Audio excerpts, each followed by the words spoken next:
यो यो यां यां तनुं भक्तः श्रद्धयार्चितुमिच्छति तस्य तस्याचलां श्रद्धां तामेव विदधाम्यहम्।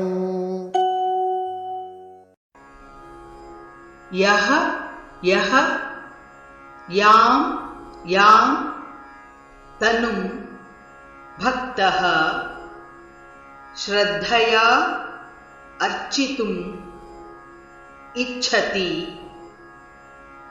तस्य तस्य अचलां श्रद्धां ताम् एव विदधामि अहम्।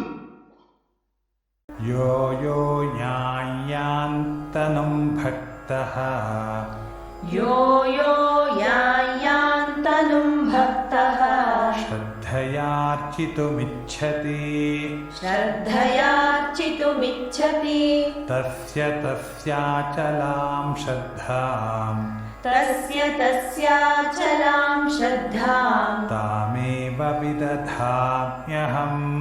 तामेव विदधाम्यहम्। यो यो यां तनुं भक्तः श्रद्धयार्चितुमिच्छति यो यो यां तनुं भक्तः श्रद्धयार्चितुमिच्छति तस्य तस्याचलां श्रद्धां तामेव विदधाम्यहम्। तस्य तस्याचलां श्रद्धां तामेव विदधाम्यहम्।